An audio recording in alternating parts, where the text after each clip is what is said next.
Bonjour, bienvenue dans cette nouvelle vidéo. Aujourd'hui je vais vous parler de Vicomte du Royaume de l'Ouest.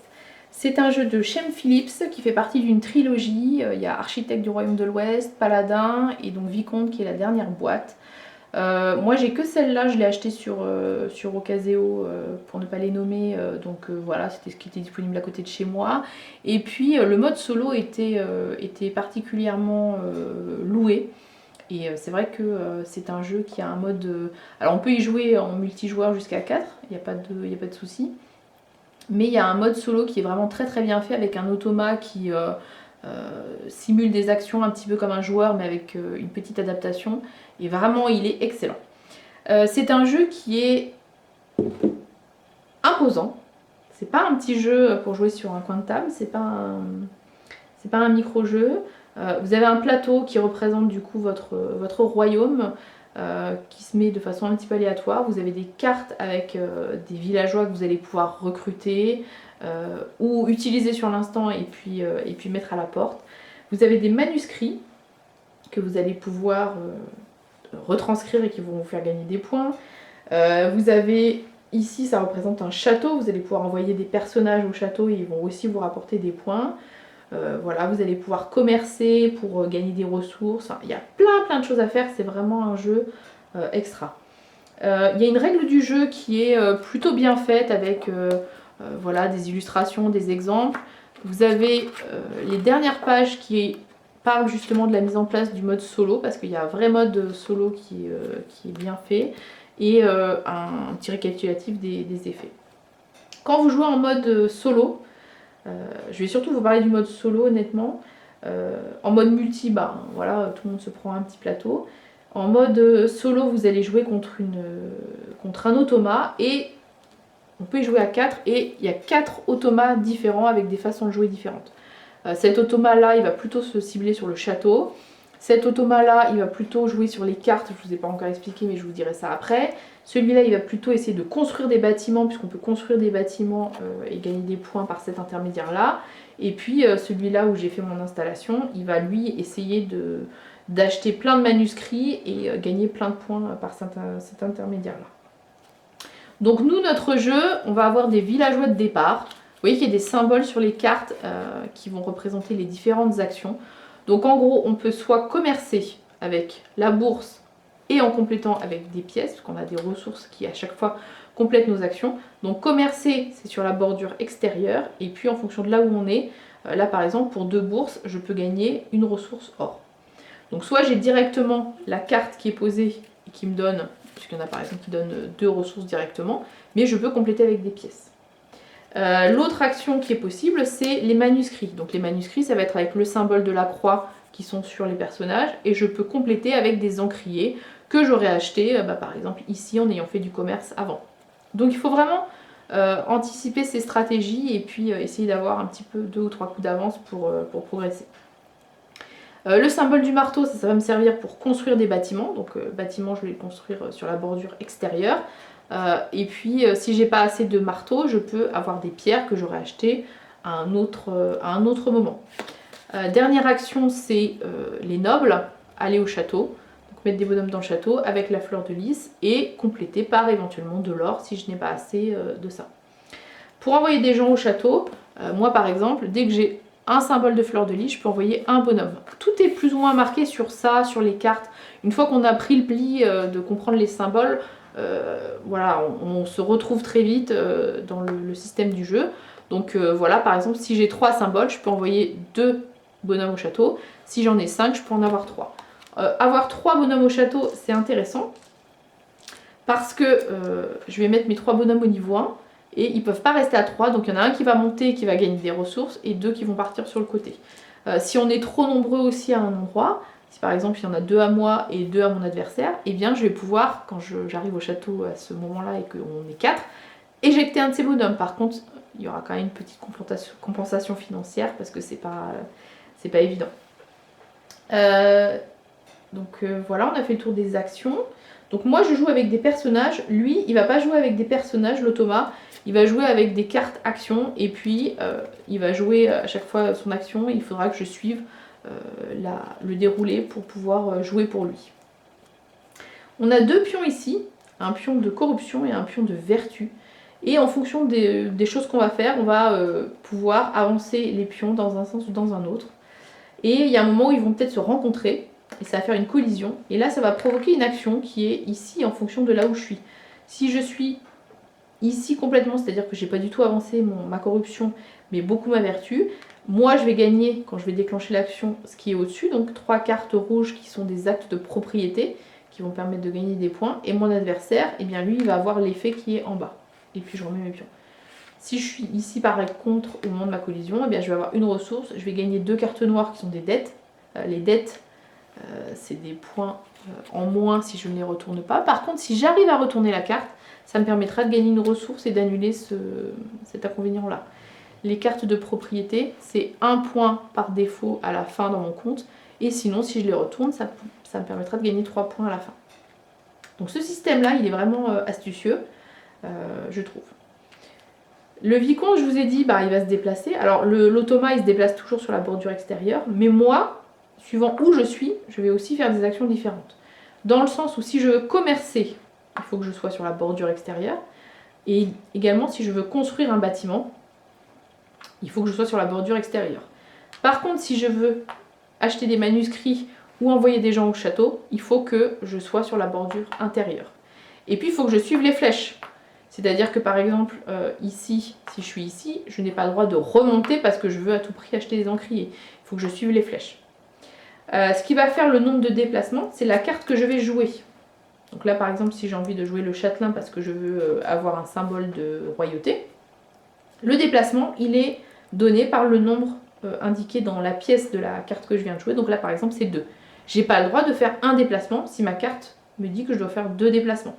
Donc il faut toujours faire attention à la carte qu'on joue parce que ça a des conséquences sur les symboles mais également sur nos déplacements. On peut payer un petit peu plus avec des pièces pour faire un déplacement de plus à chaque pièce mais on peut pas en faire moins. Donc là ça peut être vraiment une contrainte. Et puis là j'ai joué le châtelain parce que je vais envoyer des gens au château. Oui mais si je suis sur la bordure extérieure je pourrais pas mettre des gens au château. Si donc là par exemple je veux faire ça, je fais 1 et 2 déplacements, là je suis bien sur la bordure intérieure. Ça veut dire aussi que mes bonhommes, ils vont arriver ici. Si moi j'avais envie de les mettre ici parce que j'en avais déjà 2 par exemple et que je veux en mettre un 3e pour faire le fameux, il y en a un qui monte, etc. Si je suis ici, je ne peux pas choisir où est-ce que je le mets. Donc voilà, il y a plein de petites subtilités dans ce jeu. Le manuscrit c'est pareil, j'achète le manuscrit qui est sur le dessus de la pile de là où je suis. Si c'est celui-là qui m'intéresse, il faut que j'aille jusque là-bas avec mes déplacements. On a 3 cartes en main, nous, joueurs humains normal. Je choisis celle que je place et puis au fur et à mesure, le tour d'après, je vais avancer jusqu'à ce que ma carte, elle sorte. Et puis c'est comme ça que le jeu progresse. Les personnages qu'on joue, donc ça c'est pour indiquer le nombre de déplacements, ça c'est pour indiquer en quoi ils peuvent nous aider. Mais ils ont aussi, vous voyez, des petits symboles en dessous. Alors lui par exemple il a rien donc il n'a pas de pouvoir particulier.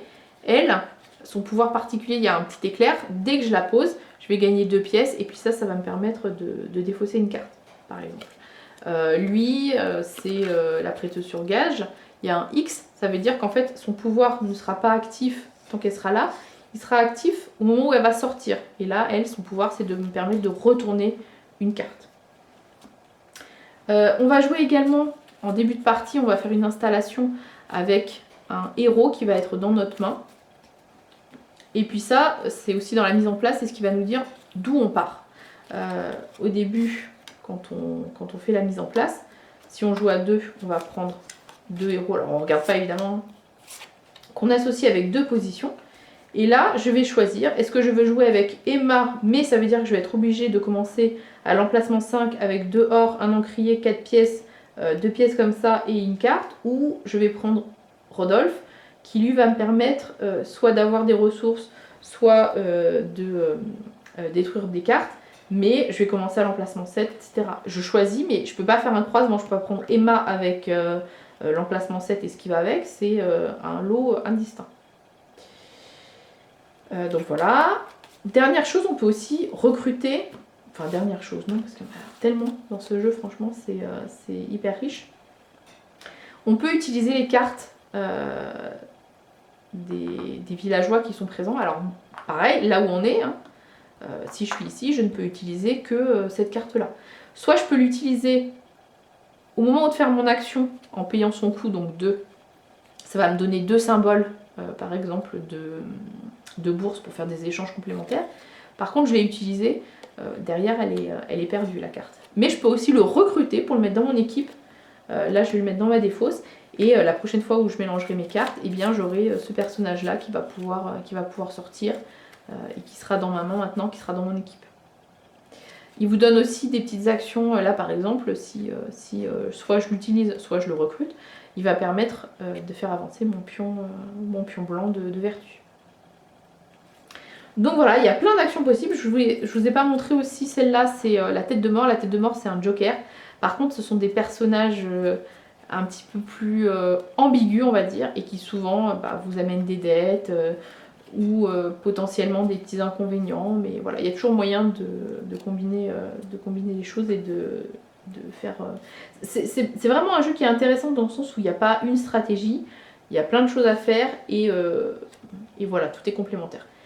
Il y a une chose que j'ai oublié de vous dire, c'est comment le jeu s'arrête. Le jeu s'arrête quand la pile de dettes ou la pile de propriété et quand on a pioché toutes les cartes. En fonction du nombre de joueurs, il y a une installation de départ. Donc quand on joue en solo, en fait ça équivaut à jouer à 2, on met 12 cartes chaque. Si je pioche la dernière carte, le jeu, je finis mon tour, mais derrière le jeu va s'arrêter. Et ce qui est très fort, c'est que si j'ai arrêté le jeu par les dettes, par exemple, je vais retourner la carte, et là, je vais avoir un bonus de 12 points, ce qui est quand même pas négligeable, en fonction du nombre de cartes que j'ai retournées, mais de l'autre catégorie. Donc souvent, ce qu'on fait, c'est que les dettes, en général, on n'y touche pas trop au début, parce que bon, c'est un peu à double tranchant, hein, c'est quand même des points en moins si on n'arrive pas à les retourner. Souvent, c'est la pioche de propriété qu'on a vidée, parce que... et en plus, on n'a pas le choix de piocher les cartes. Si j'ai une collision et que ça se passe ici et qu'on me dit de piocher 3 cartes de propriété, j'ai beau savoir que ça va finir le jeu et que j'ai pas envie de le faire, je suis obligée de le faire. Donc ma seule tactique, ce serait peut-être d'essayer de faire reculer dans l'autre sens, avancer mon pion de corruption pour du coup faire reculer l'autre, parce qu'on peut toujours balader ses pions quand ils sont ensemble, tant que c'est pas le moment de résoudre la collision. Mais je sais que je vais devoir les piocher et que ça va peut-être être la fin du jeu. Et donc si j'ai pioché la dernière carte des propriétés, et ben là c'est le fait d'avoir retourné des dettes, donc d'en avoir eu aussi au départ, qui va faire que je vais gagner 12 points, ce qui est quand même pas négligeable. Il y a plein de façons de marquer des points. Donc tous les gens qui vont être au château à la fin du jeu vont vous rapporter des points. 1 point quand on est à l'étage 1, 2 points quand on est à l'étage 2, 3 points quand on est à l'étage 3. Les bâtiments vont vous rapporter des points en fonction de combien vous en avez fait dans chaque catégorie. Les manuscrits vont aussi vous rapporter des points parce que si vous êtes le premier à avoir 3 manuscrits noirs, parce que je ne vous ai pas montré, mais il y a des petites couleurs. Alors en plus, les manuscrits, ça vous fait gagner des effets. Par exemple, celle-là, dès que vous achetez le manuscrit, il y a une petite flèche, c'est immédiat, vous allez pouvoir gagner directement une carte dette et une carte propriété. Et si vous êtes le premier à avoir 3 petits drapeaux d'une couleur, puisqu'il y a des couleurs différentes sur les drapeaux, par exemple là j'ai 2 bleus, et bien quand j'en aurai 3, je vais gagner ça et ça fera 3 points à la fin de la partie. Et en plus ça me donne un petit avantage sur l'instant. Quand je suis le premier à aller au château sur l'étage 3, je vais gagner cette carte. Si j'arrive à la garder, parce que celle-là on peut me la piquer, j'aurai 5 points, et puis surtout ça me permet d'avoir 4 cartes en main, ou d'en avoir que 3 quand je choisis le personnage que je vais jouer. Voilà, donc les cartes de propriété vont vous faire gagner des points. Les cartes de dette, ça peut vous en faire perdre si vous ne les avez pas retournées. Donc voilà, il y a plein de choses à faire. C'est vraiment un jeu qui est très riche, assez long. Il faut bien compter quand même à peu près, je dirais, 1 heure pour la partie. L'installation, rangement, c'est bien 10-15 minutes quand même parce que voilà, il y en a un petit peu dans tous les sens. Il faut essayer de tout organiser. Mais vraiment un très bon jeu de stratégie, de placement, d'ouvriers, de collection de ressources, etc. Enfin, je ne sais pas quel est le terme exact, mais vous comprenez l'idée. Avec un mode solo qui est vraiment très bien fait, puisque du coup, vous piochez les cartes et vous faites les actions et après vous mélangez.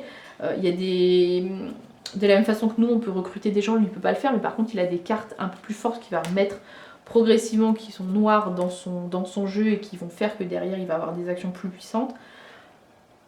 Voilà, vraiment un jeu très très complet et je vous le recommande chaudement. Notamment si vous êtes joueur solo, mais pas que, en mode multi, c'est aussi très sympa. Après, c'est un peu long en mode multi parce que tout le monde réfléchit. Et du coup, voilà, ça peut vite s'éterniser si on réfléchit un petit peu trop. Sinon, peut-être mettre comment ça s'appelle, un sablier pour limiter un petit peu le temps de réflexion. Mais voilà, un super jeu que je vous recommande et qui m'a donné envie du coup de tester les autres, Architecte et Paladin. Voilà, Vicomte du Royaume de l'Ouest. Et maintenant, à vous de jouer!